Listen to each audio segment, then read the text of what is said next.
सभापति जी 7-8 नवंबर को Be specific about your question. Sir Please don't give long speech. You be specific about your question. सरकार sir ये 7-8 नवंबर को इंदिरा गांधी अंतर्राष्ट्रीय हवाई अड्डे पर ये AMS system, automatic messaging system खराब हो गया, जिसकी वजह से हवाई यात्राएं प्रभावित हुई। सभापति जी महोदय महत्वपूर्ण बात है कि जुलाई के महीने में ये एयर ट्रैफिक कंट्रोलर्स यानी गिल्ड ऑफ इंडिया ने सरकार को सावधान किया था कि आपके जो सिस्टम है वो सिस्टम व्यावहारिक नहीं है।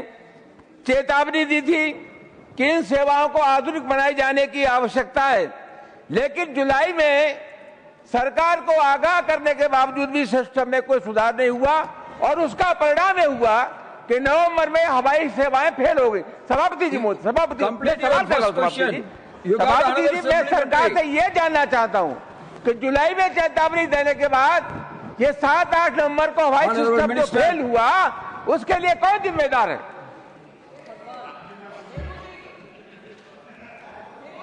Honorable Chairman Sir, regarding the AMSS system incident that has happened, it was flagged on the 6th of November, and immediately Airport Authority of India, under which the air navigation systems and the air traffic control is running, they have immediately identified the system, and it is absolutely wrong to say that the system was not functioning, because there was a delay that was observed in the system. The switch which was supposed to process the speed of the messages that were coming in has observed certain latency, and the messages throughput was actually reduced. And it was immediately identified, and this was a system which was commissioned in 2020 year. And it was there for 10 years, and the maintenance of this system, the O&M of this system, was being done by ECIL, the Electronics Corporations of India Limited. And they were doing the continuous maintenance of this system. It was a recently upgraded system. And then when the specific observation was there, immediately there was a backup. The backup was brought into place, and within 36 hours, the system was back on track. And while the system, there was a latency observed in the system, we shifted to manual system. We put in additional manpower in our ATCs in the AMSS system so that all the necessary messaging that was happening through the digital system was done in a manual way. So only certain delays were observed, no cancellations were done due to the AMSS fault that was observed. Second supplementary, Shri Ram Jilal Suman.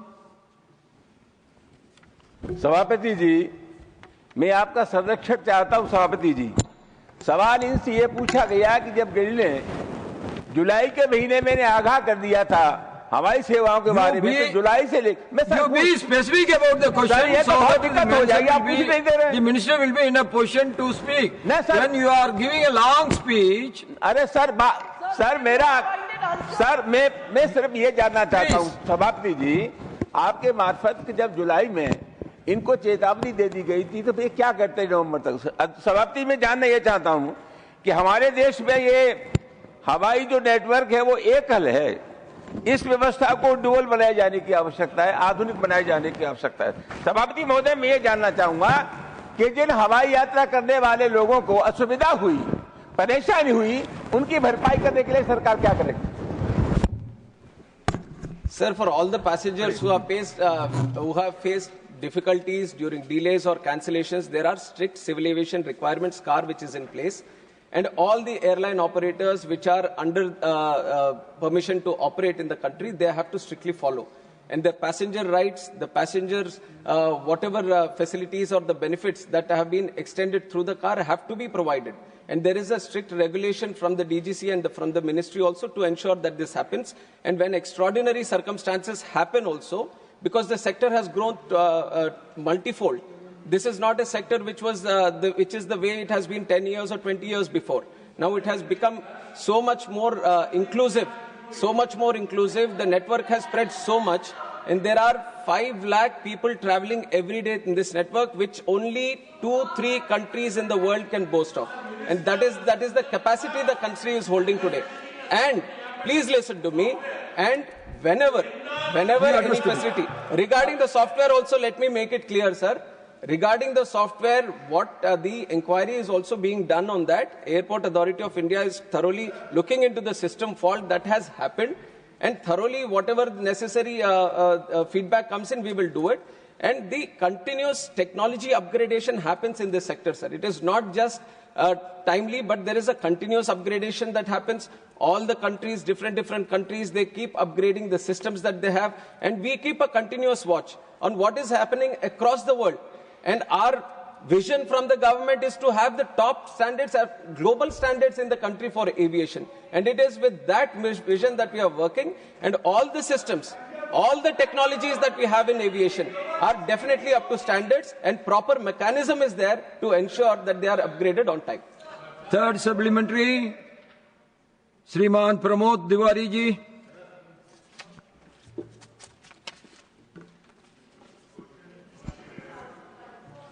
Sir, मैं आपके माध्यम से माननीय नगर विमानन मंत्री जी से एक सीधा सा सवाल पूछना चाहता हूं। ये AMSS, इसकी वजह से तकनीकी गड़बड़ी आई और लाखों यात्री प्रभावित हुए। मैं कल दिल्ली आया था एयरपोर्ट पे, तो वहां भी काफी बड़ी संख्या में लोग प्रभावित थे। तो ये जो इंडिगो का डिफेक्ट आया था, क्या ये AMSS का था? अगर AMSS का नहीं था तो क्या था, कृपया बताने की कृपा करें। सर, जो इंडिगो का क्राइसिस अभी देखने को मिला वो AMSS से रिलेटेड नहीं है। इंडिगो के इंटरनल ऑपरेशंस में उनके जो क्रू रोस्टरिंग सिस्टम है, उनका जो अपना इंटरनल प्लानिंग है, उसमें गड़बड़ी के कारण ये सब हुआ है। ये FDTL में जो बदलाव, I am expanding on this question sir, because the house also wants to know and the nation also wants to know, sir I would like to spread some light on this. 1st November 2025, there have been new FDTL guidelines into place. We have had thorough consultation with all the stakeholders when we have changed it, and due process has been done for that. And in April, under the guidelines of High Court, under the order of the High Court, it has come into implementation. There were 22 FDTL guidelines, 15 of them from 1st of July and 7 of them from 1st of November. There was no problem from what was happening in 1st of July. And there were some variations that were required by the airlines for the guidelines which were proposed from 1st of November. There were multiple stakeholder consultations done, not only with IndiGo. We have other players in the industry also, with everyone. Multiple stakeholder consultations regarding the FTL, where we have been very, very strict, saying that there has to be no compromise on safety. Safety is the topmost priority. We care for the crew, we care for the pilots, and we care for the safety of the entire system. We care for the passengers. So from the ministry, we have made it very, very clear to all the airlines that they have to follow the rules. And from 1st of, I'm just expanding so that you get the whole understanding of the issue. 1st of November, since this has happened, DGCA has been in continuous consultation. They wanted some variations, all the airlines, not just one airline, all airlines have come back because they vary in the operations. Some are having night operations, some are operating heavily in the northeast, some have ATR specific operations. So even if you talk about airlines, they all have different kind of operations. And because of the operations and because of the FDTL guidelines, which is a uniform blanket on all the airlines, they all have come for different variations. DGCA has sat with all the airlines. Wherever there was no compromise on the safety, after thorough consultation and after thorough safety risk assessment, necessary variations, necessary exemptions have been given beforehand itself. And on 1st of December also, this was on 1st of November. What Honorable Member has also observed, we are talking about December 3rd, after 1 month. So there was 1 full month of operations in the new FDTL also. Why I am mentioning this point, even though we are saying because of the FTTL this situation has arisen, there have been a lot of internal complications. This is a day-to-day operations thing that the IndiGo should have maintained. IndiGo was supposed to manage the crew, was supposed to manage the roster through its day-to-day operations. We are there to check if the FTTL is properly implemented or not, and there has been no compromise on that side. And for 1 thorough full month, we have been observing. On 1st of December, we had a meeting with IndiGo on FDTL itself. When they required some clarifications, we have given the clarifications also with that idea, and they have not flagged this issue. So everything was running normal till then. Suddenly, we have observed this on 3rd. Immediately, when this was observed, the ministry came into the picture. We have taken over the situation at the airports. We have consulted all the stakeholders, and then you have seen how things have unfolded for those 2 days. Definitely, there was a lot of difficulty that has faced by the passengers.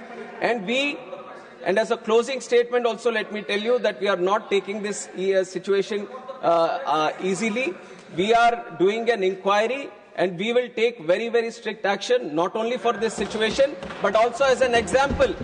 We will set an example for all the airlines. If there is any miscompliance, any non-compliance or non-adherence for any single person, any entity or any organization or any operator functioning in this civil aviation, we will take very, very strict action so that we set an example in the industry.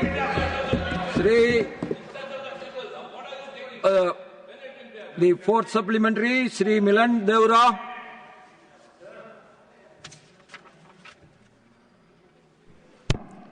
So firstly, through you, I would like to express my gratitude to the Minister for expanding the scope of the question beyond what was written and getting a sense of the House and assuring the passengers in this country through the House. So I completely agree with the Honourable Minister when he says that India has seen unprecedented growth in aviation in the last decade or so. There's been almost a 250% increase in passenger traffic in the last decade. And largely one can attribute that growth due to a very competitive, robust, vibrant marketplace, which has brought down prices, which has ensured safety and ensured high quality of service. Since the Minister has agreed to expand the scope of the question, today people are naturally concerned about market dominance of one player, which is IndiGo, which has over 60% market share. And firstly, I want to thank the Minister for issuing a show cause notice to IndiGo as soon as this crisis happened, right from December 3rd. But my suggestion, humble suggestion, very constructive suggestion would be, perhaps if the Ministry of Civil Aviation through DGCA, in partnership with another regulator which comes under the Ministry of Corporate Affairs, the Competition Commission of India, were to do a thorough review of India's aviation sector to ensure that we have more competition, to ascertain whether there are any barriers to entry which are preventing new entrants from coming in. Because the more competition there is, the more we will be able to bring prices down and assure customers and passengers of their safety. Thank you. Now, Honourable Minister. Honourable Chairman, sir, I appreciate the question that has been asked by the Honourable Member. And right now, because this incident has happened and everyone is kind of focused on this subject and all these issues are coming, but the Ministry has already been working on this. We have envisioned the demand to be growing at such a rate that we want to have more airlines in the picture. And I have continuously said on the floor of the House, in both the Houses and outside also whenever I'm speaking, that India today has the capacity of 5 big airlines. We are talking about 2 airlines, but the capacity, the demand that India is creating today, we need to have 5 big airlines. And that has been the efforts from the Ministry to encourage more airlines to come in. This House would also remember, sir, we have passed a legislation regarding the Cape Town Convention, which is the protection of interest in aircraft objects. This is specifically to align our civil aviation industry, align our leasing industry for aircrafts according to global standards, so that the airlines which are trying to start in the country, it becomes easier for them to lease the planes. If you look at the top IndiGo or Air India or the other players that are there today, 80 to 85% of their aircrafts are leased today. So people are not owning the planes by themselves, they are leasing the planes today. And it was important for us, envisioning the demand that the country has created, that we encourage the leasing industry. Leasing is happening in Ireland, leasing is happening in UAE, leasing is happening in Singapore, and we wanted India to be there in that picture, and we have passed that legislation. And I'll also, through you, Chairman Sir, I will also try to tell the House that because of the UDAN scheme that we have done, we have expanded our network in the airports, we have expanded the route connectivity, just with the idea that people, the airlines which are there, they might find it only to go around the profitable routes. But we have encouraged so that new airlines also come in. There is Fly 91, there is Star Air, there is India One Air. There are these smaller airlines also, which we have encouraged in the last 5-6 years. These have all come in the last 5-6 years, and definitely we are going to engage with the necessary stakeholders. I'm just giving you as a background, saying that the Ministry has continuously been working to encourage competition. Once again, I'm saying, I want more players to be there in this industry. This is the time to start an airline in India. This has been the time. There is so much growth that is happening. So let us all encourage more airlines to come into this industry along with the government.